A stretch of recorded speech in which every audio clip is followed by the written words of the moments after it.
I just like to, smoke a joint every now and then.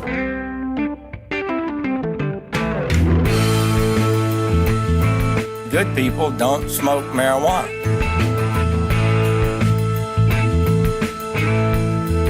You dick! Welcome to VoteProPot-Cast, brought to you by VoteProPot.com.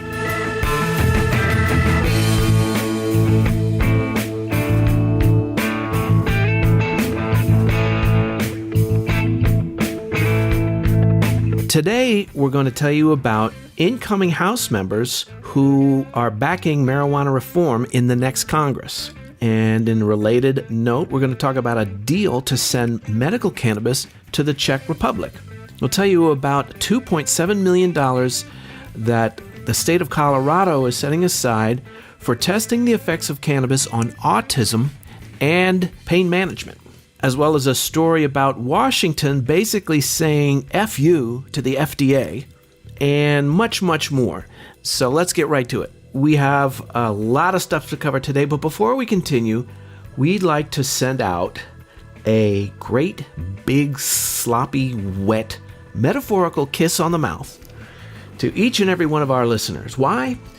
Because VoteProPot-Cast has been ranked by FeedSpot, the online content reader, among their top 10 marijuana podcasts. Yippee. And this, according to FeedSpot, was from among thousands of cannabis-related podcasts. VoteProPot-Cast came in ranked at number 9, and we could not be more thrilled. Fantastic. Isn't that cool? We truly, really, really appreciate your listening and your interest in our humble little podcast, and we are more committed than ever to bringing you the most accurate, up-to-date, fact-based information about the many aspects of cannabis legal reform that we can possibly provide. So thank you, one and all. I think one of the reasons we're popular with people is that, one, we're not like a Spicoli or Cheech and Chong show, but then again, we're not like boring news. We sort of hit the middle. We're not too long. I think we're sort of hitting a niche. People are learning and taking things from it. And I think that's our recipe for success. Yep. So we won't be imitating Jeff Spicoli reading the news. Well, not a lot. Okay. We're going to start today with Jay, who has a story out of the great state of New Jersey, or as we like to call it, New Jersey. Legal weed is one step closer in New Jersey. Here's what's next. Looking at an article from USA Today today. Dateline Trenton. Now, is it today, or is it just... It's today, yesterday, man. Okay. Trenton, New Jersey. New Jersey is moving to make recreational marijuana sales and use legal for adults. A move that comes after years of debate and a lengthy effort to first legalize and then expand the state's medical marijuana program. Most of us know that, of course. A rare joint panel of lawmakers from the state Senate and Assembly approved a bill on Monday to regulate, tax, and legalize marijuana. Legislative committees also approved measures to expand the state's medical marijuana program and overhaul the rules for expunging drug-related and other crimes. If the bill passes, New Jersey would be the latest state to legalize marijuana and one of the only ones to do so by vote in the legislature, not a ballot referendum.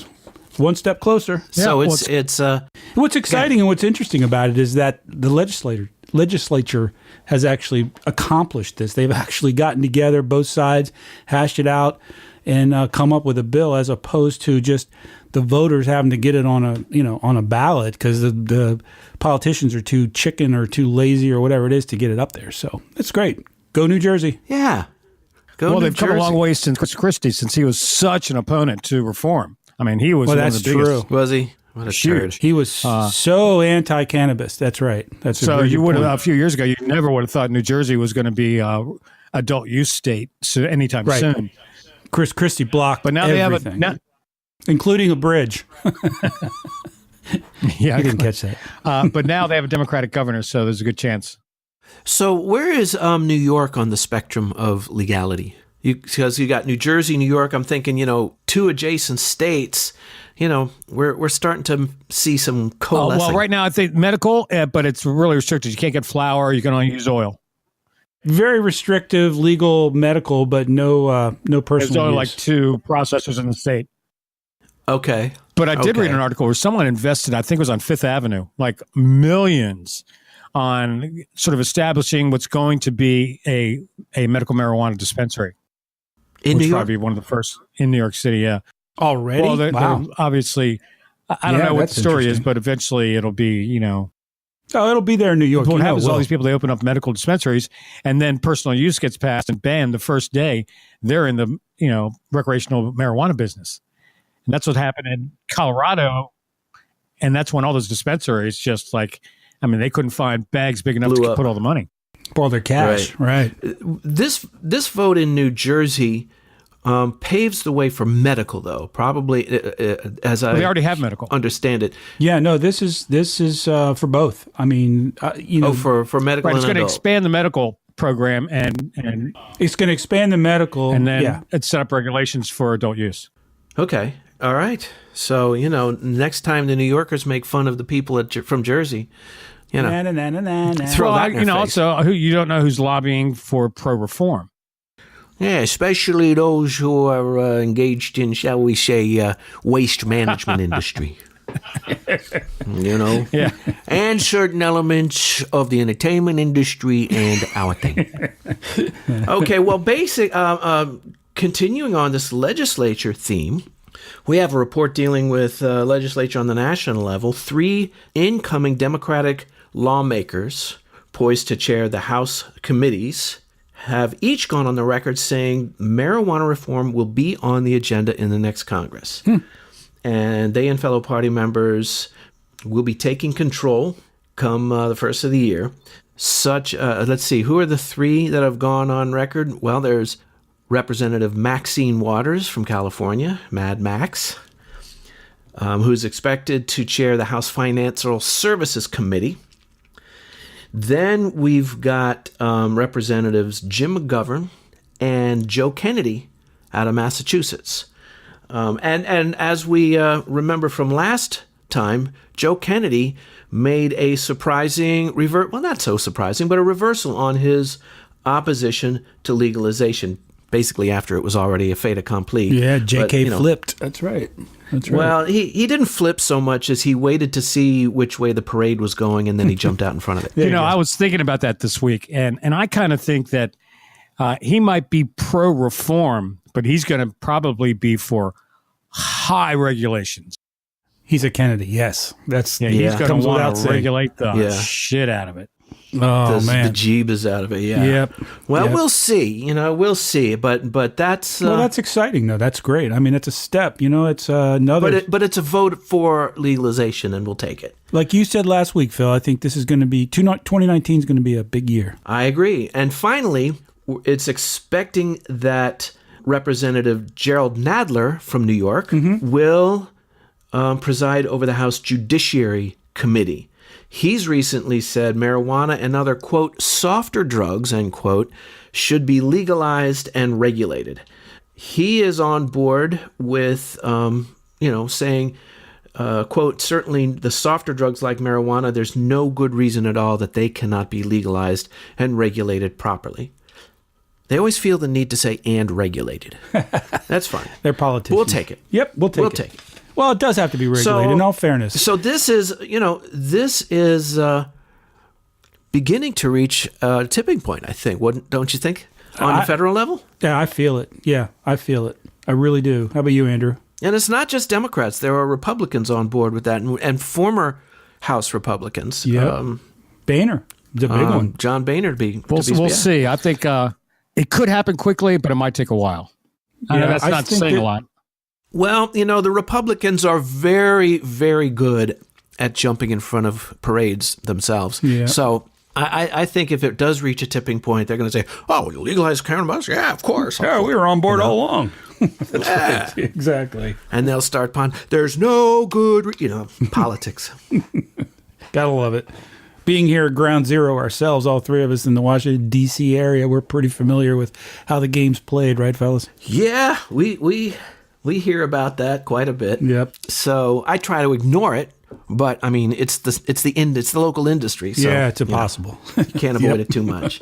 So Andrew, moving from Washington to Eastern Europe, you've got some news on the cannabis front as well. Yes, I do. There's a company out of Vancouver, Canada, that just set up a trade deal with the Czech Republic, and they're supplying.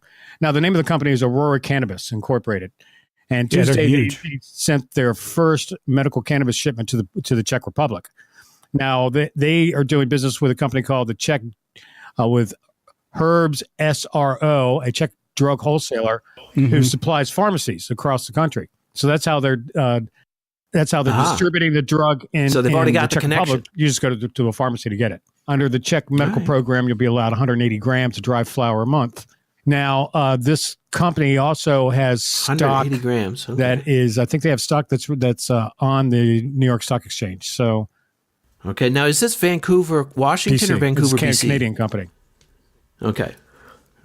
Aurora, yeah. So here's another huge. example of other countries setting up deals. I mean, so when America starts producing, and we want to start exporting to the other 96% of the people on the planet, we want, we're going to, there's some deals, some countries, are going to be taken up.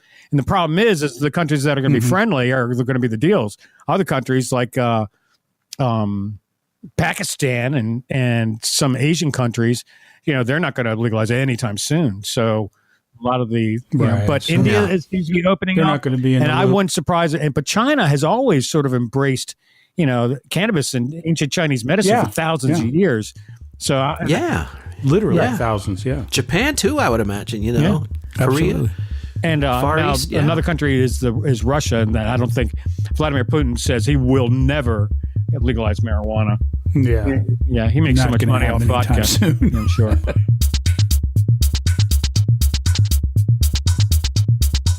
A single dose of cannabis extract can alleviate brain abnormalities in people suffering from psychosis. This is from a website called newstarget.com, dated yesterday, 11/26, by Rhonda Jonasson. A purified form of cannabidiol, CBD, the non-psychoactive compound in cannabis, shows potential for reducing psychosis in patients displaying schizophrenia-like mental illnesses, according to a new study published in the Journal of American Medical Association Psychiatry, which is huge, of course, very legitimate. These results provide first evidence on how cannabidiol can directly influence the brain to reduce psychotic symptoms. The King's College London team was curious to see how CBD changed brain function after it was recently licensed in the USA to treat rare childhood epilepsy. Their clinical trial demonstrated that cannabidiol does indeed have antipsychotic properties. So that is... so what's next with this? Where do they go from here? Well, more studies. Obviously, this is, from what I'm reading, it was a pretty small trial. You're talking about, 19 healthy controls and 16 participants. But promising. But very promising, because the results were significantly different amongst the receivers of the CBD and the receivers of the placebo. So it's a start, and we've been hearing, I don't know about you, but we've read stories over the years about how THC supposedly made people go crazy, certainly back in the Reefer Madness days. But even more recently, some psychiatrists and some medical experts claim that too much THC could cause people to kind of go crazy. Well, they found that the CBD offsets some of that anxiety-related changes in the brain that THC brings on. So this is pretty exciting, because some of the drugs they use for psychotic events are extremely powerful and dangerous drugs. So they look at this as a possible solution.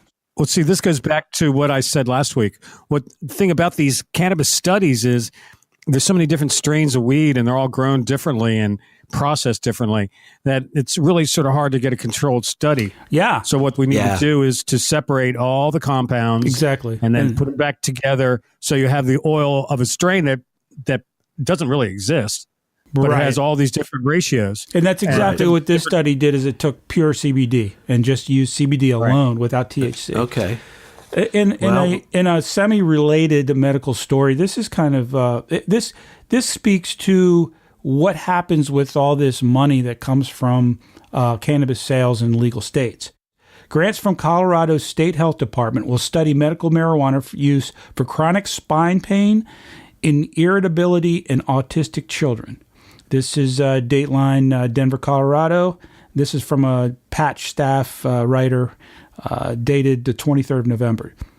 Therapeutic uses for medical marijuana are being explored by two new studies at the University of Colorado. One study will research marijuana as a treatment for chronic spine pain and will evaluate its use to reduce prescription opioid use. The other will research whether CBD can be used to treat children with autism spectrum disorder. The Colorado Department of Public Health and Environment has awarded 2 3-year grants totaling $2.7 million for studies, the department said. That's a sizable sum. The state already has funded $9 million in medical marijuana research grants and an additional $2.35 million in grants for 7 marijuana public health research studies. Both of the current research studies are random controlled trials in the type of research considered to be the gold standard in the scientific community, the department said in a press release. Well, now I was under the impression that Schedule 1 listing prevented that. Well, exactly, and it's somewhat controversial at this stage because this is actually a study being performed within the University of Colorado. But you're right, Phil. Schedule 1, you're supposed to get any weed that's tested from the federal government. So, this is kind of turning things on its ear in a way because, again, we're Schedule 1, which is defined as having no medical use and being highly addictive. And I think everybody knows at this point that's not the case, at the very least. So, I don't know what happens here. If they don't, they should. Well, it goes on to say in the article, the categorization of marijuana as a Schedule 1 illegal drug on a federal level has limited the national funding for top-quality research on medical marijuana. Meaning top-quality weed. The illegal status of marijuana on a national level also interferes with approval from federal agencies such as the Drug Enforcement Agency and Food and Drug Administration. So I don't know if they're just kind of hoping that the feds turn their head on this one or, I'm not really sure what's going to happen. Well, everybody knows that, cannabis has medicinal values, especially for like cancer patients for nausea. And it goes on and on. And as far as being addictive, caffeine's more addictive. It's the easiest substance. If you develop a dependency for cannabis, of all the dependencies, it's the easiest to kick. So you know that, and I know that, and most people know that, but there's still that little squeaky matter of the Schedule 1 status. That, Well, now we need our listeners to know that and make some noise. Yeah, exactly. There you go. Start going to some meetings, start talking to politicians, your representatives, congressmen, senators, mayors, governors, whatever, and your friends and family. Let's get this wave going. Andrew, you have a story about Washington State basically giving the big finger to the FDA. Yeah, actually, the DEA just got a slap in the face from the American Epilepsy Society. The state of Washington and the state of Rhode Island both turned in petitions to the DEA to take cannabis off Schedule 1. The DEA denied it. Washington State said, well, that's ridiculous. We're going to start issuing licenses for people to do research in the state of Washington. And we're going to defy the federal ban. Forget it. Right on, brother. Right. So what they did, so now they've stated a few studies. One study was from the University of Georgia that said that legalizing medical marijuana saved the United States $165 million in medical care costs. Wow. In other words, the money that taxpayers would put out to help sick people wasn't put out because these people were using medical cannabis. How in the world do they put that number? That's something. That's amazing. Another study was done by the American Epilepsy Society, and they came to the conclusion, I'm not going to go through all the numbers, but they came to the conclusion that it helps, especially children and old people with epilepsy, especially Dravet syndrome. And they put a statement out in their journal that cannabis does help treat epilepsy. It works, right? So if the DEA is telling everyone that there's no medicinal value, meanwhile, the American Epilepsy Association is saying, or society is saying, no, we believe it is. We say that it has medicinal value. Well, you know what I don't know that I should look into, and one of you guys might know. What keeps us from rescheduling cannabis? I mean, who's responsible for getting that ball rolling, and how does the procedure actually lay itself out to make that change? I don't even know that. I probably should. You know, I don't either. I believe the DEA can do it.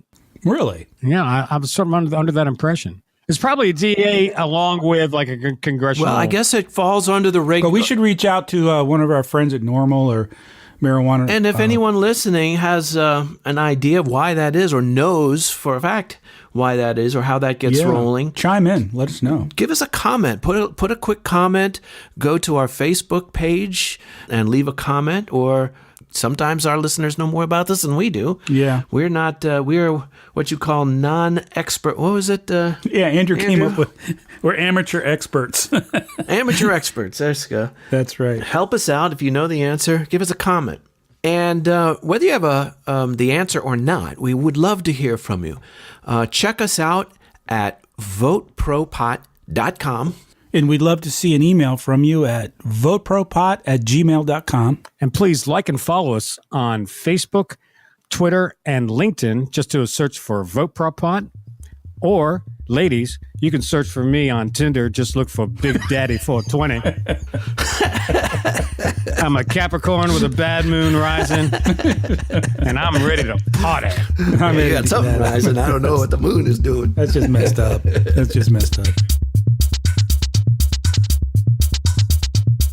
Okay, a Ohio credit union has now announced that they are going to start offering banking services for medical marijuana companies. Now, this is a big deal.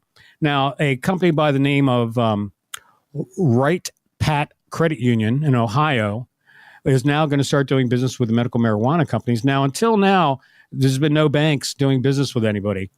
Now, I went to a seminar a few years back in Denver, and we were discussing the banking situation. And one of the experts was saying how you're not going to see big banks get into the cannabis industry anytime soon. It's not that they're afraid of regulations; they're afraid of regulators.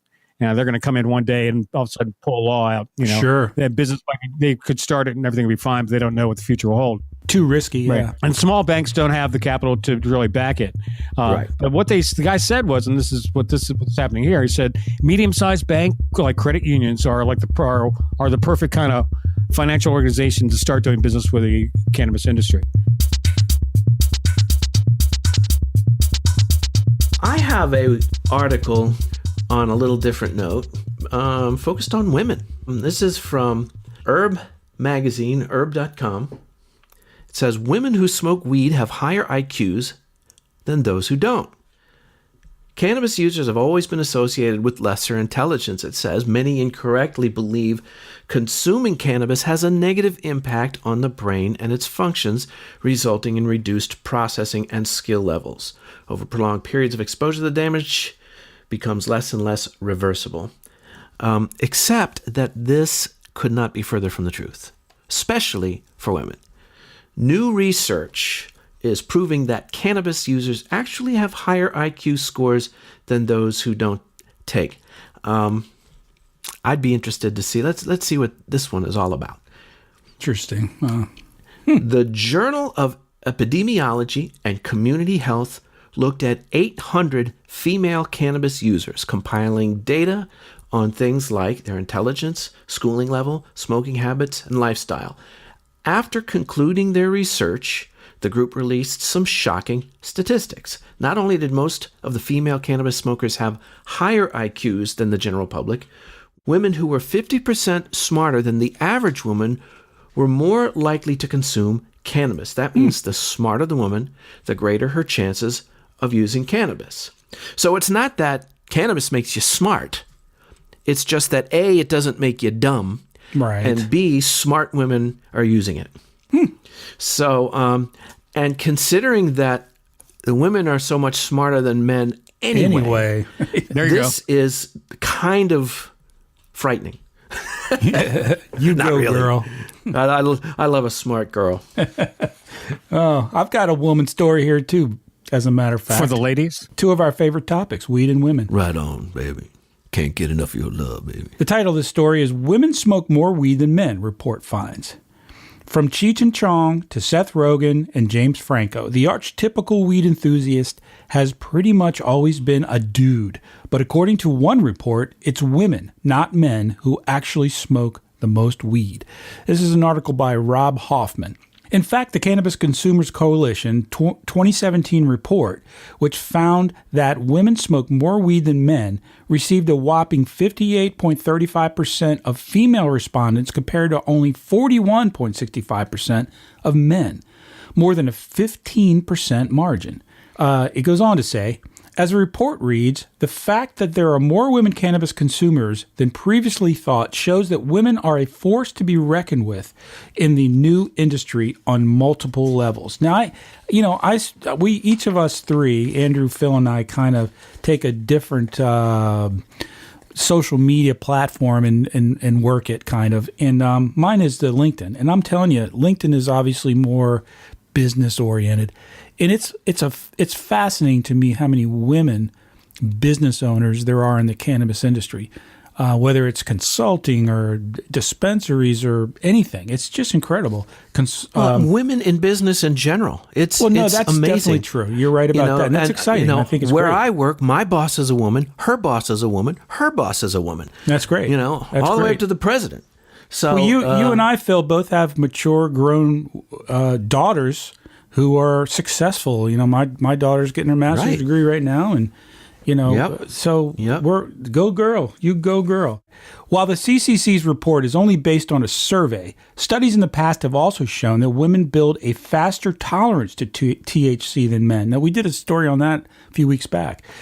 Another study from Columbia University has also shown that women are more likely than men to abuse cannabis and develop what's called cannabis use disorder. Boy, that sounds scary.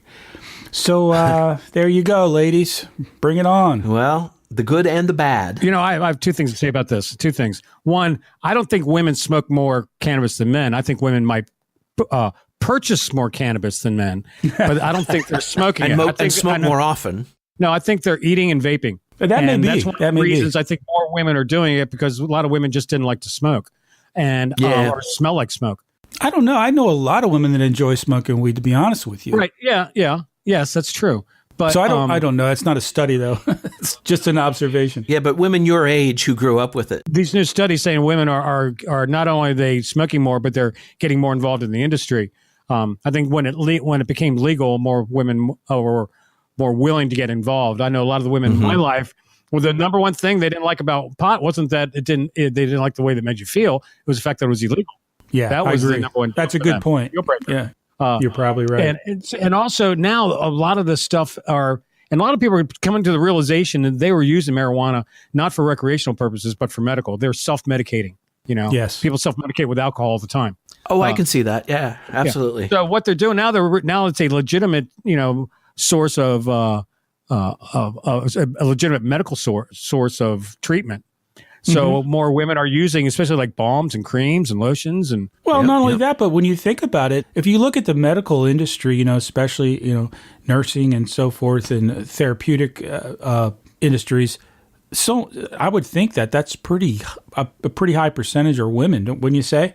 So that kind of makes sense what you're saying there, Andrew. Yeah. That the medical, definitely there are a lot of women work in the health. yes, and beauty industries, which cannabis sort of covers both. Now they're using some of this stuff for a beauty product, for skin, for rashes, or God knows what. I'm sure, and also I don't know if it's classified, but I'm sure they're making hemp-based makeup and other beauty, like shampoos and what have you. Interesting. And women are, and also I think when it comes to purchasing medical supplements or what have you for the family, the woman probably makes the purchasing decision a lot more than men. I think I read somewhere 80% of the purchasing decisions in health and beauty are made by the woman. Makes sense. Well, what I see on LinkedIn, the women I see, it's lawyers, it's accountants, it's consultants, it's higher end, highly educated women who are financiers and just all different, all different. The whole kind of spectrum of business. So, but you do see it. There's a lot of diversity in the cannabis industry. I see it on LinkedIn, and you see it when you go to the shows. Yeah, it's great. You know, with more women using cannabis than men, and more intelligent women using cannabis, I wonder what that means, what ramifications that has for dating. Because, you date someone who does and you don't, or vice versa. Do you need to be compatible on the 420 friendly scale? Or I don't know. In my life, I've seen a lot of relationships. I know a lot of guys who girls broke up with them because they smoked pot and lied about it. Well, it was the lying, though. It wasn't the pot smoking. I know, usually. but had they admitted they were smoking pot, they would have broke up with them. So here's a story. It says, this Manhattan matchmaker is starting a dating site for weed smokers. This is from the Village Voice by one of my favorite... It's a matter of time, wasn't it? Yeah, how's that for a segue? Good job, guys. One of my favorite cannabis writers is a woman named Madison Margolin. She's awesome. I mean, she writes for... she's had articles. She's a freelance writer. She's in Rolling Stone, Playboy, High Times. I see her all over the place. And she writes really interesting articles, everything from really serious, heady stuff to fun stuff. And this is one of her, I'd call it a fun article. So this says, relationship guru Sandra Harmon loves, quote, grass, unquote. And she wishes the dozens of men she's dated loved it too. Who is she, Ringo? There have been lots of times I've dated guys who don't smoke, says Harmon. They look down on me. They grew up thinking pot was bad. But now the 76-year-old matchmaking Yenta has a solution, a dating site for stoners. Inspired by hyper-targeted dating sites like JDate, which is for Jews, and Farmers Only, otherwise known as the Yentanet. Farmers. Harmon's goal is to carve out an online dating niche for medical marijuana patients, recreational smokers, and those who may not regularly smoke, but are open to and curious about marijuana. The site is for everyone, gay or straight, young or old, those looking to hook up or those looking to fall in love, anyone from anywhere, just as long as they give the green light. The green light. So this is a specialty website. The idea is that you get on like a Tinder or whatever these, matchmaking sites are, and without having to say in your profile, hey, are you 420 friendly? If you're on this site, they're 420 friendly, is the idea here. Ah, okay. Takes away the guesswork. Harmon is the author of books including Getting to I Do and Staying Married and Loving It, and creator of a web series called The Love Judge. She's now a professional love, dating, sex, and relationship coach. Perhaps not a surprising turn for a gal who came of age during the revolutionary sexual revolution of the 60s. Born and raised in Brooklyn, Harmon later moved to Manhattan, where, after a short stint married to Larry Harmon, do we know who that is, guys? Nope. Larry Harmon created Bozo the Clown. That's right. Bozo.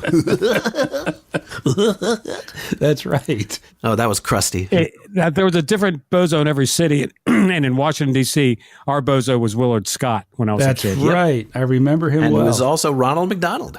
So he was just the he was the original Ronald McDonald. And then when they went to the national campaign, they scrapped him and got another actor. And as a kid, I was really upset about that. He was also like the most famous weatherman of all time, probably. Oh, Willard, man, he's a DC icon. I mean, we all know him in DC. Yeah, so exactly. We've been watching Willard Scott since literally we were like toddlers. Yep. Soon after her divorce, Harmon landed a job writing on the Dick Cavett Show, where she ultimately won an Emmy in 1969. So there's something to this lady. She's not just some... So she's like the Dr. Ruth of weed. Of weed. There you go. Yeah, up in Manhattan. So there you go. All you guys, ladies and gents who want to find somebody to fill your life as 420 friendly, go find M-Date. M is in marijuana. I got a little one. Sorry to hear that, bud. Kind of personal. Yeah. I threw that out for you guys. All right, here's a story from Sky News. Wait a minute, I just saw that. Oh, really? Is Sky News anything reliable? What the fuck? Well, I mean, they couldn't print it if it weren't true. Yeah, right. Okay, I got an article here that talks about how there's a case in Washington where a drug dog was... hit on a car, and when they searched it, they found a pipe with crystal meth residue in it. Now, when they get to court, the defendant's lawyer says the dog was a cannabis dog, and he's trained to sniff for cannabis. So you don't know if he hit for cannabis or meth. So therefore, you really didn't have just cause to search the vehicle. Gotcha. So this is causing a big problem. There's some jurisdictions that are just saying, fuck it, we're just going to roll with it. We don't care. We'll let it play out in court. There's other jurisdictions that are retiring these dogs. And now they're retiring their dogs all across Canada. Oh, really? For that same reason? Well, there was a story in the news last year about a jurisdiction, I don't recall where it was, but they threatened to euthanize these dogs because of that very reason. Yeah, there was a sheriff, and he said, if you legalize marijuana, we're going to put down these dogs. That's right. Like, you're holding a gun to a dog's head going, you pass that law, we're going to kill the That's dog. exactly what they did. It was one story. It came out really quick, and I'm sure. Who was that, Joe Arpaio? That dude. Probably. That But everyone, they probably jumped on him and said, shut the fuck up, man. Shut Talking about up. not helping the cause. But no, just all these poor dogs put in retirement. Yeah. I think I think I've said this before. We need to take these dogs and put them to work finding people's lost stash. There you go. New business opportunity. And not returning them. Thank you once again for making Vote Pro Podcast part of your day. We sure do appreciate all of our listeners, and we would love to hear from you. Check us out at VoteProPot.com. Please send us an email at VoteProPot@gmail.com. And please like and follow us on Facebook, Twitter, and LinkedIn. Just search for Vote Pro Pot. And keep on top of what's going on every week. Check us out. If you haven't subscribed, this is a great time to do it. Stay informed, stay active, and by all means, vote Pro Pot. Wish I was up in Vancouver at the Cannabis Cafe, smoking good old Sensimilla at the beginning of the day. But here I am in New York City, hiding out in Central Park, getting kidnapped by the police today sometime before dark. But I wish I was up in Vancouver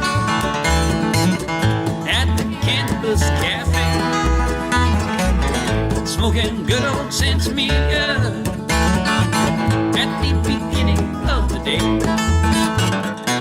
The judge looked down upon me, frowned. He said, kid, get on your way. Just don't start out your morning with espresso and a J. I said, I wish I was up in Vancouver at the Cannabis Cafe, smoking good old Sensimilla at the beginning of the day.